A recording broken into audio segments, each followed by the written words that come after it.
आमचा विश्वास आमची ताकद. पण आत्ताचे महाराष्ट्राचे उपमुख्यमंत्री एकनाथ शिंदे यांचे तब्बल 17 कॉल्स हे अशोक खरातांना नॉर्मल सेलफोनवरनं झाले होते.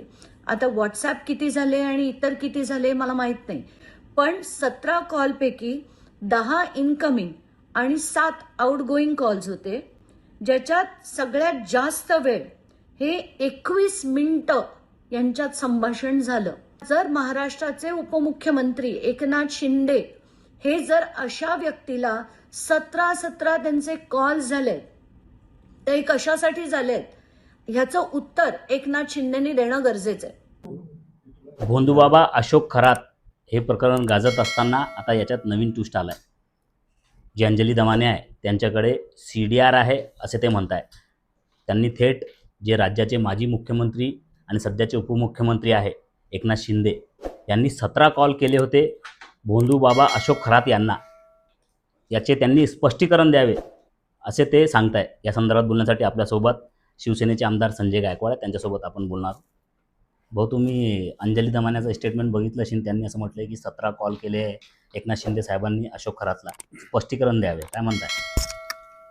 बघा, भोंदू खरातचा विषय हा आता उघड झालेला आहे आणि एकनाथ शिंदे साहेब, केसरकर साहेब, भारतीय जनता पक्षाचे नेते जे काही तुम्ही सगळे व्हिडिओमध्ये दाखवता, आमदार दाखवता, ह्या दोन्ही पार्ट्यांचे नेते हे धार्मिक प्रवृत्तीचे आहेत, हिंदू धर्म मानणारे आहे, साधू संताला पूजणारे लोक आहेत, देवी देवतांचा आदर करणारे लोक आहेत, सन्मान करणारे लोक आहेत. आणि त्याच्यामुळे कुठेही मंदिर असलं, कुठे एखादा साधू संताला, कुठे एखादा त्यागी माणूस असला तर एकनाथ शिंदे साहेब पण जातात आणि केसरकर पण जायचे आणि सगळं आम्ही पण जातो. पण एखादा माणूस अशा प्रकारे देवी देवतांचं सोंग घेतो, साधू संतांच्या नावाचं नाटक करतो, समाजातल्या महिलांचं शोषण करतो, त्यांना फसवतो, गडगडचे प्रॉपर्टी कमवतो, असा व्यक्ती पुढे असा निघणार आहे असं ह्या लोकांना माहीत होतं का?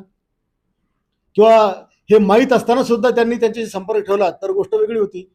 पण एखादा माणूस ज्यावेळेला सगळ्या लोकांना फसवतोय आणि नंतर त्याची फसवेगिरी पुढे समोर येते आणि मग तुम्ही त्याच्यासोबत मागे काढलेल्या लोकांचे फोटो जे काढले असतील किंवा कोणी फोन कॉल केला असेल तर त्याच्यावर कारवाई करा म्हणतात. अरे, ती कारवाई करताना त्यांनी केलेल्या काळ्या कृत्यामध्ये जर कोणाचा सहभाग असेल तर नक्कीच कारवाई झाली पाहिजे. पण केवळ फोटो आणि एखादा फोन केला असेल ना, एखाद्याची चौकशी करता केलं जातं, तब्येत कशी आहे, काय, मी बाबा तुमच्याकडे येऊ का, तुम्ही माझ्याकडे, असं महाराष्ट्रात देशात प्रत्येक ठिकाणी होतं. याच्यावरून आमचे साहेब दोषी असं कुठली बाई कसं काय म्हणू शकते? आणि त्याच्यामुळे या सगळ्या गोष्टीमध्ये आता पोलिसांचा तपास पण चाललेला आहे. विनाकारण कोणत्याही महिलेने आमच्या एकनाथ शिंदे साहेबांना, आमच्या आमदारांना, आमच्या मंत्र्यांना बदनाम करण्याचा प्रयत्न करू नये. आणि कोणाच्या फोटोवरून कोणाचा फोटो आहे म्हणून कोणी काही दोषी होत नाही. अनेक फोटो आमच्या पण सोबत लोक काढतात, त्यांच्यासोबतही काढत असतील. याचा अर्थ त्यांच्या मनात थोडी घुसून पाहिलं की ते व्यक्ती फोटो आमच्यासोबत कशा काढताय म्हणून हा काही पुरावा याच्यामध्ये होऊ शकत नाही फोटो असण्याचा. त्याच्यामुळे या कृत्यात सहभागी असणारा जो कोणी असेल आणि जे कृत्य या भोंदूबाबांना खरातने केले असतील, सरकार त्याच्यावर 100% कारवाई करते. ते रुपाली चाकणकर यांची खूप फोन कॉल आहे, त्यांच्यावर FIR करा, अटक करा असंही ते म्हणतायत. त्यांच्याकडून जे CDR आहे ते कुठून आलं असेल? CDR कुठून आला असेल, काय असेल, हा त्यांच्या म्हणजे संशोधनाचा भाग. कोणती बाई बाबाकडे जाताना नवरा घेऊन नाही, ती जर वाईट असती ती काय नवऱ्याला घेऊन गेली असती का? पाद्यपूजन करताना नवरा बाजूला बसलेला आहे, त्या बाईची श्रद्धा होती, त्या बाईचा विश्वासघात झाला, तिच्या मनाचा भावनांचे तुकडे झाले, त्या बाईने जो विश्वास त्याच्यावर टाकला तो त्या विश्वासाचा तडा त्या ठिकाणी गेला. याचा अर्थ ती बाई दोषी आहे असा कोणता कायदा सांगतो? तिला नोटीस द्या, तिला समज द्या, तिला पदावरून काढा. तिचं एक फक्त चुकलं की तिने अंधश्रद्धेमुळे अंधश्रद्धेप्रमाणे त्याची पूजा केली, विश्वास त्याच्यावर ठेवला आणि तिचा विश्वासघात झाला. तिने 10 वेळा सांगितलं की हे मागच्या गोष्टी मला काही माहीत नाहीये. उलट तिच्या चाकणकर बाईवर जो काही विश्वासघात केला तिच्या तक्रारीने सुद्धा त्याच्यावर कारवाई करायला पाहिजे. पण जे लोक त्याला देव मानत होते, ज्यांनी आपला विश्वास टाकला की नाही आपला पाद्यपूजन कोण करतं, मायबापाचं कोणी करत नाही, ज्याला कोणी गुरु म्हणतात त्याचंच करतं, त्यांनी जर त्याला धोका दिला असेल त्याचा कारवाई व्हायला पाहिजे. भिडे गुरुजींनी एका शब्दात सांगितलंय, गोळी मारा आणि चर्चा पण करू नका. तुम्हाला काय वाटतं? आपण पण त्याच मताचे आहे. कारण पुढे भविष्यात कोर्टामध्ये किती महिला समोर येतील, किती महिला बयान देऊ शकतील आणि उद्या त्या समोर आले तर त्यांच्या परिवारामध्ये खरंच त्यांचा सन्मान होईल का? त्यांची लाईफ पार्टनर त्याला वागवतील का? समाज त्यांच्याकडे कोणत्या नजरेनं पाहिल?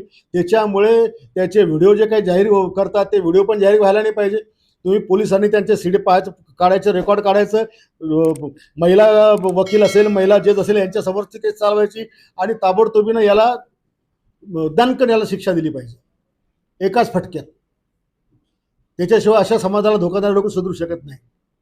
आता तपास यंत्रणा तपास करताय आणि अंजली दमान्या असे वक्तव्य करून तपास यंत्रणेकडे आतापर्यंत CDR आलं असतं तर ते त्यांनी जाहीर केलं असतं किंवा काही तपास केला असतं. परंतु अंजली दमान्यांकडे CDR येणे म्हणजे त्यांच्या पाठीमागे कोण आहे, त्यांना काय सांगणार आपण अंजली दमान्यांना?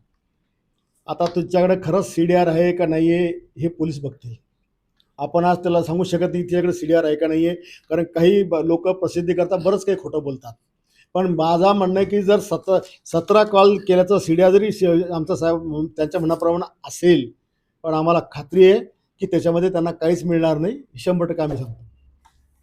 तर नक्कीच प्रसिद्धीसाठी लोक खोटे बोलत असतात, अशी प्रतिक्रिया शिवसेनेचे आमदार संजय गायकवाड यांनी अंजली दमानिया यांनी केलेल्या वक्तव्यावरून सांगितलं आहे. वसीम शेख, लोकप्रिय मराठी, बुलढाणा.